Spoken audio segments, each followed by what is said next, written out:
ketujuh dari Adam. Adam, oke. Bernubuat katanya sesungguhnya Tuhan datang dengan beribu-ribu orang kudusnya. Ya, sudah. Bayangkan. Dia melihat kedatangan Tuhan kan? Kedatangan Tuhan yang universal. Di atas awan, ya. Yang tadi. Yang di pasal 14 dari Wahyu, dia tuai di atas awan kan? Di atas awan. Dia panen. Henokh bilang bahwa dia melihat Tuhan datang, ya sering kita nyanyi di atas awan, ya, dengan beribu-ribu orang kudus. Nah saya katakan, orang kudus ini dari mana? Sedangkan yang lain belum terangkat kan di bawah. Yang mati baru mau bangkit. Yang diubahkan ada saat itu masih belum. Berarti ada kelompok yang sudah duluan. Boleh tangkap. Ada kelompok yang sudah duluan kan? Bersama Tuhan. Sampai mereka yang datang bersama Tuhan. Rombongan. Kalau tadi kita baca di pasal 14 ayat 1-2, mereka kan ada di sorga, di takhta Allah. Orang-orang yang tadinya di bumi, ditebus dari bumi. Tadi di bumi dia terangkat, Tuhan angkat. Mereka lah yang jadi pasukan, orang-orang kudus yang datang bersama Tuhan. Sewaktu Tuhan datang di atas awan. Boleh tangkap itu? Nah, jelas kan itu masuk. Itu pas. Ya, kalau pasal itu cocok. Kalau enggak, kita tidak ada jawaban. Kita tidak punya jawaban yang memuaskan. Berdasarkan firman harus. Jadi mereka datang dengan orang-orang kudus. Siapa mereka? Sedangkan kebangkitan belum terjadi. Nanti mereka yang bangkit dan yang diubahkan kan naik ke atas. Ketemu dengan Tuhan, Tuhan tidak datang sendiri, datang dengan beribu-ribu orang kudus. Sedangkan yang di bawah ini yang mau naik, tak terhitung banyaknya. Beda kan? David jumlahnya beda. Jumlahnya beda. Berarti yang menjadi mempelai tidak sebanyak yang undangan. Kalau masuk di konteks mempelai dan perjamuan kawin. Itu akan masuk. Kayak pasal dia pas. Jadi kalau saya misalnya berbicara hanya satu poin, lalu fokus memaksakan satu bagian, waktu pindah dari sisi lain akan tidak masuk gitu. Dan ingat, pengangkatan ini sudah Tuhan beri contoh kan di Perjanjian Lama ada 2. Walaupun 2 berbeda versi. Henokh ya, dan Elia. Itu kan diangkat. 2 versi. 2 jenis pengangkatan itu. Henokh diam-diam kan? Henokh diam-diam. Itu bayangan daripada Yesus datang seperti pencuri sebenarnya. Karena Henokh tidak ada yang tahu. Keturunan ke-7 dia bilang. Nah, kalau kita baca di Henokh Kejadian pasal 5. Dia diangkat. Tuhan angkat diam-diam. Nanti mereka sadar, mereka cari. Mungkin mereka waktu itu cari. Henokh kemana? Hilang. Mereka cari kemana-mana. Nggak ada. Baru mereka ambil kesimpulan, Tuhan sudah angkat. Begitu juga Elia. Kalau kita baca 2 Raja-Raja 2 kan, kita lihat Elia. Elisa dampingi dia. Dan Elia diangkat. Hanya Elisa yang sempat lihat. Tapi orang-orang nabi-nabi lain di Gilgal dan sebagainya itu kan tidak. Lalu mereka bilang sama Elisa, mari kita bantu cari. Mungkin Elia ada dilempar di mana kan? Dia bilang. Mereka cari. Mereka cari kan nggak dapat. Memang sudah hilang. Jadi peristiwa itu cuma satu orang ya yang terangkat. Tapi di akhir zaman di depan kita ini itu ribuan. Ya, ribuan. Kita pakai bahasa angka ini aja, ribuan. Kan dia bilang Henokh datang dengan beribu-ribu. Ribuan. Ribuan orang yang akan hilang. Ya. Yang satu diangkat. Jadi kalau dia terjadi malam hari di Indonesia, mungkin di tempat lain kan siang. Itu sebabnya di contoh yang dikatakan Tuhan Yesus, ada orang yang tidur, berdua tidur, satu diangkat, satu ditinggalkan. Yang lain di ladang berarti siang di tempat mereka. Ya, yang lain sementara menggiling, berarti siang kan? Waktu kerja. Berbeda waktu kan kita di bumi. Nah, jadi berlaku di seluruh dunia itu tandanya. Kemudian pengangkatan yang jelas sekali juga di mana? Di Wahyu 11. Ada 2 saksi kan? Yang datang dan diangkat. Waktu dia mati, itu gambaran dia mati dan dibangkitkan. Jadi di sini semua sebenarnya Tuhan sudah berikan contoh. Ya. Orang kalau Tuhan tidak bangkit dengan tubuh kemuliaan, banyak orang bertanya lagi, tubuh yang bagaimana yang kita punya? Waktu mati bangkit kan? Nah, sekarang kan tidak perlu. Yesus, tubuh Yesus yang bangkit dari orang mati. Seperti itu. Ya, sesudah itu dia bisa naik ke sorga kan di atas awan. Tidak ada masalah. Tubuh kemuliaan. Tubuh yang tidak dapat mati lagi. Jadi contoh-contoh di dalam Alkitab itu sangat memadai. Tidak perlu asumsi atau tafsiran melengkapi dari luar. Alkitab melengkapi Alkitab, menjawab Alkitab sendiri. Amin.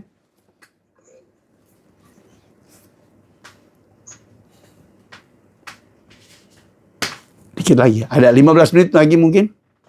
Kalau ada yang mau bertanya lagi? Pertajam atau gimana? Kawan-kawan yang lain?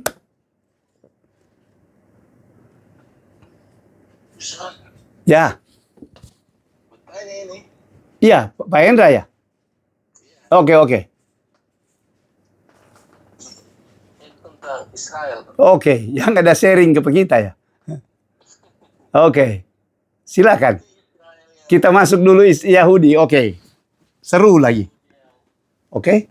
Istilahnya yang belum percaya loh. Oke. Betul, masuk juga di kematangan yang kedua itu Bang. Oh iya.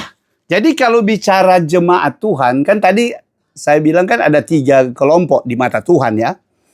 Tapi kan kalau dia pengikut Yesus, itu kan sama jemaat Tuhan kan? Baik dia Yahudi maupun non-Yahudi kan kalau dia percaya Yesus kan berarti sudah dianggap jemaat Tuhan loh. Betul? Ya? Bisa diterima? Ya bukti sekali begini. Gereja pertama kan itu orang Yahudi semua Bro Hen. Hah? Yang Kristen pertama kan orang Yahudi. Yang bercampur kan cuma siapa? Lukas yang bukan orang Yahudi ya. Betul? Dan mungkin ya petobat-petobat yang waktu itu ini Cornelius, kira-kira begitu kan? Ya. Oh, tapi sebagian besar kan yang hari Pentakosta itu orang Yahudi kan? Waktu bertobat, Petrus berkhotbah. Petrus berkhotbah dikatakan 3.000 orang bertobat, betul? Itu semua orang Yahudi. Yang dari berbagai kolong langit dia bilang berkumpul di situ kan? Mereka kan mau merayakan hari Pentakosta. Hari raya. Jadi kekristenan pertama itu orang Yahudi semua. Mayoritas. Jadi mereka jemaat Allah. Jemaat Kristen yang pertama justru orang Yahudi. Iya. Kita ini kan cuma pendatang-pendatang. Begitu. Non-Yahudi. Ya? Dan diutus khusus Paulus kan. Menjadi rasul non-Yahudi. Sebagian besar itu orang Yahudi. Ya mereka mendapat prioritas. Nah, jadi karena sesinggung orang Yahudi, saya singgung yang tadi di Wahyu 7, itu kan 12.444 itu khusus untuk orang Yahudi. Suku-suku itu. Beda dengan 144.000 di Wahyu 14 kan. Wahyu 7 itu orang Yahudi. Mereka akan duduk dalam pemerintahan. Orang Yahudi yang percaya Yesus. Kalau mereka di sana kan dibilang mesianik. Sekarang banyak sekali yang bertobat. Berita-berita terakhir. Ya, berita-berita terakhir. Nanti kita akan lihat di pemisahan waktu Antikris mengkhianati mereka. Ini perjanjian kan, perjanjian awal. Sudah jelas dia peta udah kelihatan. Negara-negara Arab itu berdamai dengan Israel. Karena di Yehezkiel 38:39 jelas di situ. Yang menjadi musuh negara-negaranya juga disebutkan begitu akurat. Ya, Rusia, Turki, Iran, Itu dirinci di Yehezkiel 38:39. Tetapi yang tidak mau bergabung dengan mereka itu negara-negara Arab, itu di negara-negara Teluk yang sekarang sudah berdamai dengan dia. Kalau dulu kan perdamaian itu mereka ukur dari sisi Palestina punya masalah. Sekarang tidak. Mereka sudah tidak menjadi syarat utama.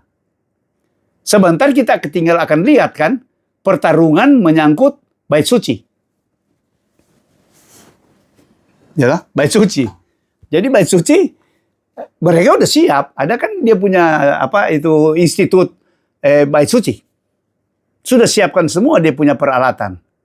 Jadi kalau kita orang Kristen, kita tidak bisa merohanikan dalam konteks, oh bait suci itu sekarang tidak ada pengorbanan. Itu kita Kristen. Tapi Yahudi kan dia masih pakai. Kalau di kitab Wahyu dikatakan apa? Yang menuruti hukum-hukum Allah. Dia pisahkan. Dan kesaksian Yesus. Betul? Ada kelompok di Wahyu 12. Dan di Wahyu yang tadi kita baca. Itu kan dibilang. Yang penting di sini adalah mereka yang bertekun. Mereka yang apa? Yang menuruti hukum-hukum Allah, yaitu bicara orang Yahudi. Dan kesaksian Yesus itu orang-orang yang percaya Yesus. Jadi mereka punya ukuran sendiri. Tapi mereka akan masuk di masa kesusahan besar, sebagian besar. Karena sebagian besar belum percaya Yesus sebagai Mesias. Mereka akan percaya waktu terakhir. Itu yang Sakaria 13 katakan, hanya sepertiga yang diselamatkan di masa itu. Jadi benar-benar ada siksaan yang masa kesesakan bagi Yakub, bahasanya Nabi Yeremia. Jadi petanya sangat jelas. Jadi kalau kita mau bicara tanda-tanda kuat, indikator lebih dekat dari kedatangan Tuhan, ya Israel adalah 1 jam, ya tanda kuat, jamnya Tuhan, waktunya Tuhan kelihatan. Tapi bukan hanya dia, orang percaya juga di gereja. Israel rohani ini juga menjadi tanda utama. Karena apa? Mempelai Kristus kan dari orang percaya. Orang percaya ini siapa? Orang Yahudi dan non-Yahudi. Itu jadi orang percaya. Gitu. Penggenapan-penggenapan secara lahiriah yang lainnya itu bisa digenapi sebagai tanda. Ya, sebagai tanda bagi kita orang percaya. Gitu. Jadi kalau dibilang antikris itu akan berdiri di bait suci, otomatis bait suci bukan bait suci rohani dong. Harus bait suci memang fisik. Ya. Karena semua simbol-simbol dalam Alkitab ini juga termasuk kitab Wahyu itu kan bicara tentang harafiah. Ada penggenapan harafiah dan penggenapan rohani. 2. Nah, gitu. Jadi kalau bilang kesusahan besar ya memang benar-benar susah. Tadi anak saya bilang begini. Waduh, harga emas sekarang udah berapa dia bilang? 2.700.000. Tadi saya dengar 2,5. Naiknya tiba-tiba kan? Naik banyak. Ya. Nah, ditanya, kira-kira saya bilang kalau kamu mau beli sebenarnya waktu masih dia 1 jutaan, belum 2 juta. Nah, tapi ditanya, mau naik? Ya, pasti dia akan naik sampai titik tertinggi. Ya. Tapi kalau saya katakan kalau Papa lihat nubuatan, silakan aja. Mereka katakan itu kan safe haven, ya. Safe haven dalam arti mereka merasa terlindungi dengan emas. Ya, harta mereka dianggap taruh di emas, aman kan? Mereka merasa aman. Tidak. Kalau kita baca, kita bicara nanti tentang Babel, ya. Di pasal 17-18, di pasal 18 dia bilang hanya 1 jam saja semua kekayaan itu habis. Dan apa? Emas perak. Yakobus bilang akan berkarat. Tidak ada harga lagi. Jadi ada keguncangan ekonomi yang dahsyat. Dan itu terjadi kapan? Di 3,5 tahun. Jadi antikris, dia membuat sesempurna mungkin dengan apapun kemajuan teknologi, ya, kata kunci teknologi, dia tidak bisa akan mencapai kesempurnaan. Karena dia tandanya hanya 6, tidak pernah akan mencapai tanda 7. Oke? Tidak mungkin sempurna. Tidak mencapai kesempurnaan. Pihak Tuhan yang akan mencapai kesempurnaan. Tapi pihak antikris dengan iblis di balik itu tidak akan capai. Karena dia selalu akan berhenti stuck di 6. Dalam menguasai dunia, misalnya, dia pakai sistem. Dia punya sistem tidak mungkin akan sempurna. Ya, sistem antikris. Kalau kita bahas sekarang, kira-kira sistem antikris, kalau dari sisi negara-negara timur, barat, utara, selatan, kira-kira dia datang dari mana?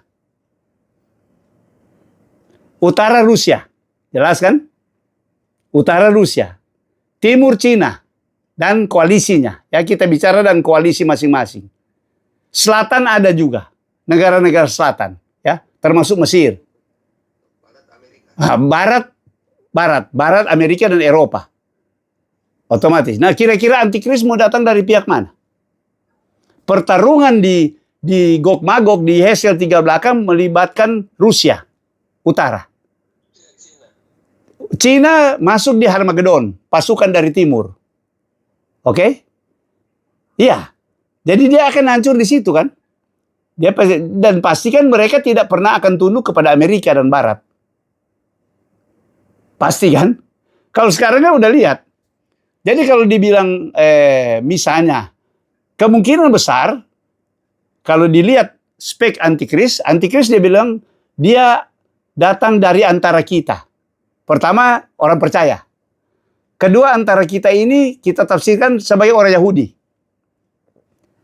Ya kan? Jadi antikris pasti dari pihak barat. Dia kan yang akan membantu bekerja sama perjanjian dengan Israel kan barat.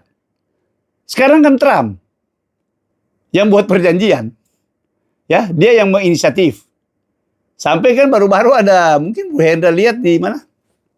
Yang Jared Kushner, yang mantunya Trump kan? Mantunya Trump itu kan orang Yahudi. Mereka kan sudah buat berita, dia bakal jadi antikristus. Karena apa? Dia orang Yahudi. Karena kalau lihat 1 Yohanes 2, 1 Yohanes dia bilang antikris itu oknum ya, oknum antikris itu, dia datang dari antara kita. Jadi kemungkinan dia orang Kristen atau orang Yahudi, atau dua-duanya. Karena di tengah waktu dia, jadi setelah mereka Israel, saya mau tanya, kira-kira Israel mau ada merasa damai sedikit nggak? Pasti ada, tapi singkat. Kalau dia damai sekarang ini cuma singkat, damai yang semu. Itu sebabnya dikatakan di 1 Tesalonika 5 ayat 1-2 dia bilang kan, pada waktu mereka berkata damai dan aman. Ya, ayat 3. Tiba-tiba datanglah seperti perempuan mau melahirkan, ya, kesakitan. Apa itu? Berarti si antikris mengingkari perjanjian. Hanya waktu singkat dia aman. Israel aman, merasa aman. Ya, tidak terganggu dulu sementara. Ya, negara-negara Arab kan berdamai. Aman dulu. Tapi tidak lama. Itu hanya memberi kesempatan mereka berkonsolidasi untuk apa? Kira-kira kalau kita lihat sekarang ini ya, lebih jelas. Kalau 10-20 tahun lalu kita belum bisa melihat begini. Tapi sekarang udah bisa. Apa? Kesempatan mereka membangun bait suci. Kesempatan mereka. Kelihatannya tidak akan terganggu secara politis. Karena negara-negara Arab itu sudah berdamai. Mereka juga akan tolerir, mereka bangun bait suci. Walaupun dengan catatan mungkin tidak mengganggu masjid yang ada di situ. Kuba Mas dan masjid Al-Aqsa. Iya, jadi mereka kan udah bilang bahwa mungkin di utara daripada masjid itu lokasinya. Ya pasti akan dibangun. Bisa begitu. Atau ada bencana alam ya. Tapi kemungkinan kalau dilihat ini dia akan bangun secara ini yang tidak mengganggu geopolitik. Jadi sama-sama beribadah, punya hak kan. Apalagi negara-negara Arab sudah bilang kan dia bahwa itu tanah Palestina memang itu Israel punya. Bukan Palestina punya. Mereka akui. Itu memang Tuhan berikan untuk Israel. Jelas kok. Raja Daud dan Salomo kan jelas. Wilayah kekuasaannya jelas. Begitu.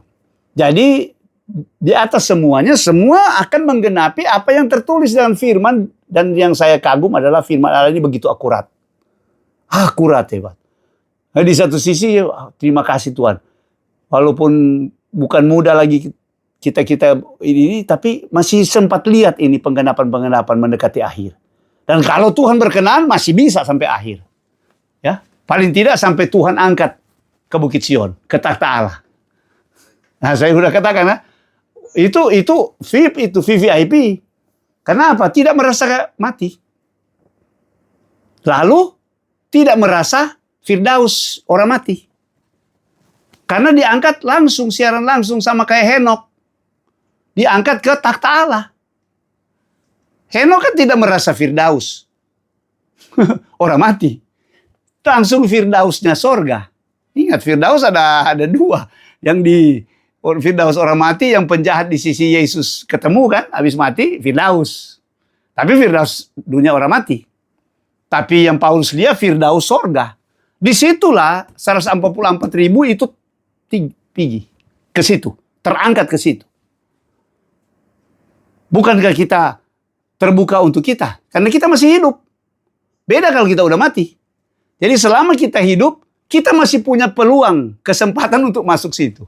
Amin, saudara. Kita harus punya kerinduan. Kalau saudara tenang-tenang aja nggak masalah, ya kan? Apalagi kalau kita biasa-biasa saja. Untuk itulah. Jadi kita mau belajar, mendalami. Ini bukan untuk isi otak, bukan. Kalau saya isi supaya batin kita ya, kerohanian kita benar-benar batu permata. Tidak berunsur bumi. Ingat, kalau bumi itu makanan empuk iblis. Saudara tahu kan, waktu dia kutuk ke setan, dia bilang, debu makananmu. Jadi kalau kita terlalu berbau dunia, ya, itu bumi, itu makanan empuk setan. Karena ular pemakanan apa? Debu tanah kan? Berbau bumi. Tapi kalau batu permata, yang mulia, bintang, oh itu kamu seperti bintang-bintang. Itu bukan makanan setan. Jadi sekaranglah saatnya. Mau kapan? Tidak ada lagi kita kepentingan terlalu banyak. Ya, kalau target-target duniawi, aduh, udahlah. Tuhan pelihara itu sudah cukup. Tuhan punya banyak cara, ya kan? Tapi kita mengotot karena kesempatan seperti ini kan langka. Nabi-nabi dan rasul-rasul waktu itu mereka pikir mereka bisa dapatkan ini. Tuhan mau datang dekat mereka, tapi tidak. Tidak. Di saat kita inilah.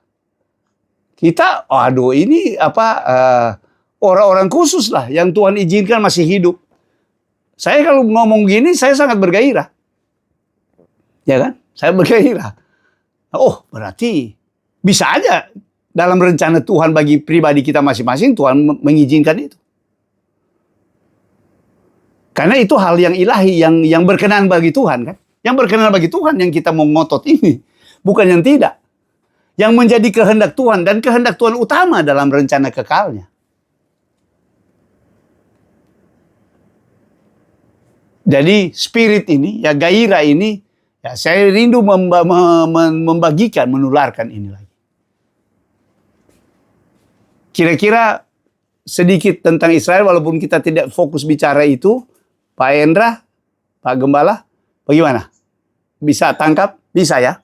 Nah, jadi kita menyinggung. Jadi itu yang kita luas memang. Jadi dari berbagai jalur, ya dari berbagai jalur itu penggenapannya akan pada titik yang sama muaranya. Dan puncaknya saya katakan itu selalu semua di 3,5 tahun. Dan itu adalah rencana Tuhan, acara Tuhan itu. Bukan karena Tuhan jahat. Di situ justru Tuhan menaruh kebaikan. Karena yang diselamatkan saat itu buktinya yang paling terbanyak dalam sejarah manusia. Tak terhitung banyaknya. Itu berarti Tuhan baik, bukan jahat. Mengizinkan masa kesusahan besar ada. Karena kalau rupa seperti sekarang ada sukar, ada susah, ada begitu, ya manusia biasa begini-begini aja. Tidak pahit benar kan, tidak totalitas. Tapi kalau sudah begitu tidak ada pilihan. Pilihan tinggal mati hidup. Dan kalau mereka masih waras, masih bagus, normal, ya berarti kita suka kekal, bersifat kekal ini. Mau binasa, binasa kekal. Tapi kalau selamat, selamat kekal. Kan? Wajar mereka totalitas waktu itu semua. Apalagi malaikat Injil kekal teriak dari langit. Takutlah akan Allah. Itu Injil Allah, Injil kekal Allah. Jangan sembah, jangan terima meterai, jangan masuk dalam sistem. Itu saja. Begitu. Berarti masih ada peluang orang-orang yang tidak di dalam sistem dilindungi Tuhan tetap hidup. Mereka yang dilindungi Tuhan ada. Kalau kita belajar Wahyu 12 nanti. Saudara akan lihat senada. Ya, kita satu-satu itu. Wahyu 7, Wahyu 14, ya, Wahyu 12. Kita mulai dari jantung saya katakan. Baru sebentar kita masuk dalam eksposisi supaya menyisir kembali.